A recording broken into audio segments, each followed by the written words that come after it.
Y'all see it? Hey everybody, welcome to Buzzworthy TV. I'm your girl, Lady T. And tonight we're talking, you already know, the Whitney Houston Lifetime Biopic. Y'all, oh yes, this is my Whitney Houston signed CD. Mwah.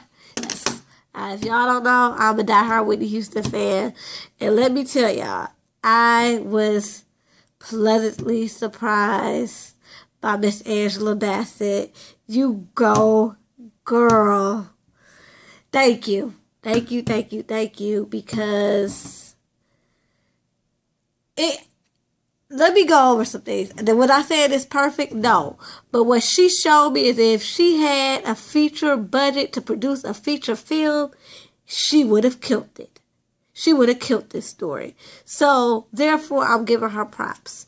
There was a couple little things, like some of the stuff that I've known to be true has kind of been a little distorted. But hey, that's okay. Particularly about, how she had the miscarriage on the set of The Bodyguard. It wasn't her coming out of her dressing room trailer. It was actually on the set. She was performing the scene. But that's neither here nor there. Like, the stuff that they got wrong is stuff that you would have to really nitpick apart. Unlike the Aaliyah movie, which was all wrong. You see it iPhones. You see it 2014 cars. None of that bullshit. So, therefore, I'm not going to nitpick it apart and just say everything that was wrong with it.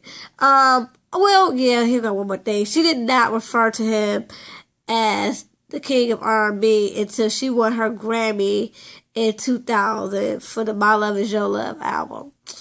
But, like I said, that's like neither here nor there because the movie overall was really good.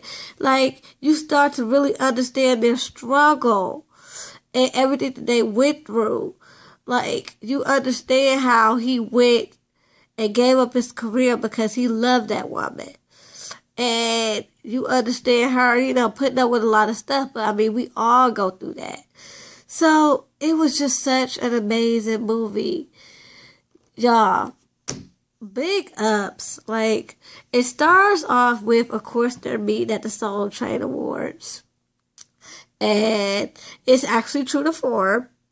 For both accounts, you've heard that, she was greeting BB and CC Winans, and she kind of accidentally hit him upside the head, and she was going to hug BB and CC.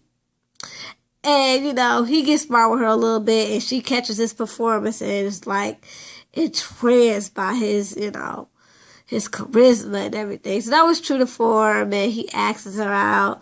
And it just goes on from there. And you know what? I like the way that they handled the whole issue with her and Robin. You could tell there was some underlying things going on, but they didn't full throttle be like, okay, we were lesbian couple, and now you're trying to leave me for Bobby Brown. I love that. I love that they didn't take it that far. They just left it to what it was, which is something that's obscure, something that we don't know. And the drug use, how can you tastefully depict drug use? I like the way how they didn't depict this.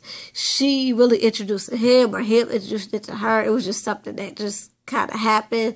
It doesn't sound that she was doing it before she met Bobby, so he didn't introduce her, which I'm glad, because even before her brother admitted that she didn't, she didn't get introduced to drugs by Bobby, we kind of already knew that. We didn't know who did it or how she became affiliated with cocaine, but we just knew it wasn't all on Bobby Brown.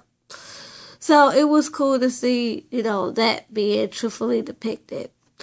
The music was so good. Deborah Cox, you did your thing. Like, I heard some recordings here and there, but just to see how it all fit together, it was good. And y'all, why do I feel like I'm doing like an acceptance speech on behalf of like everybody? Like, it was pretty good. I'm so happy. Like, I don't know. I'm just so freaking happy. I just thought I had to come on here and just drag And I didn't want to because I love Angela Bassett. I told you, y'all, she's the one who I was like, she made me actually consider being a writer slash actress because I saw her, I was like, I want to do what she does. So, yes, y'all. When I say it was awesome, and I love how it depict, the turn of the relationship, like how he was so devoted to her and then his career suffered because of that. And that's when he really started to dwindle really deep in the drugs. And I sort of believe that. Yes, he was crazy. Yes, he drank and did weed and all that. And was he completely sober? No. I mean, if you follow why he got kicked out of New Edition, you had to figure that out. But just to see that he really descended into like hardcore drugs like heroin, coke, and all that. I mean, it, like she said, it's just so interesting that this is almost true to form. Like she said, something happens to a man's ego when a woman becomes that big. And Angela depicted that very well. He was very devoted to her and, in a sense, lost himself. And that's, men, they're naturally born with this ego. So, yeah, it was just a beautiful story. I liked it. I mean, there's nothing else I could say. I really think she should be proud. Pat Houston, I understand your open letter. Y'all, she wrote an open letter. If y'all don't know, look it up. She wrote an open letter on one of Whitney Houston's fan pages on the internet, saying that this was going to be some trash, expect the worst. But my thing is, Pat, if you find fault with this, I don't know. I mean, like I said, it's some critiques, but that's just minor critiques, especially considering that this was Lifetime. I'm okay with it. So, I really do want to see a feature film because it did have so many questions. Like, it's so much that happened between her forgiving him for what we know to be the first time he cheated, to him being with Korean Stuffins and other women. And let's get into how she started cheating on Bobby. So, yeah, I want to know. So I would love to see a feature film. Other than that, I thought it was a great representation. Considering what Angela had to work with, I would love to see what she could have done with this movie with a bigger budget and feature film backing. I would have loved to see her take the helm. Maybe one day it'll happen and she could direct it because I loved it. And I think she will be proud. All right, y'all. Till next time, peace and love.